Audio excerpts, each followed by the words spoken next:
Hello. हाँ बाबू। क्या घर पे कोई नहीं है? ठीक है तुम 2 मिनट रुको, मैं अभी आता हूँ।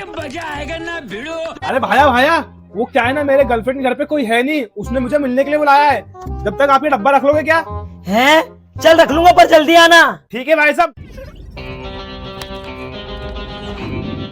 क्यों बे ओए, क्या ढूंढ रहा है मेरी दुकान में? अरे भाई साहब, वो भैया कहाँ है जो थोड़ी देर पहले दुकान में बैठे थे? अच्छा वो तो मेरे सेठ है, वो घर गए हैं खाना खाने। बोल तुझे क्या काम है? वो क्या है ना, कुछ देर पहले मैं आपकी दुकान पे चॉकलेट का डब्बा रख गया था, वो मुझे वापस कर दो। अबे ओए, मैं ऐसे कैसे तुझ पे विश्वास कर लूं? 1 मिनट रुक, मैं अपने सेठ जी को फोन लगा के पूछ लेता हूँ। हेलो सेठ जी। हाँ बोल। एक लोंडा है दुकान पे, चॉकलेट का डब्बा मांग रहा, दे दूं क्या? हाँ दे दे, कुछ देर पहले वो रख के गया था अपनी दुकान में। ठीक है, ये लो भैया। ठीक है। अरे वाह यार, मैं तो खाली डब्बा देके गया था, मुझे भरा डब्बा मिल गया, वो भी चॉकलेट का।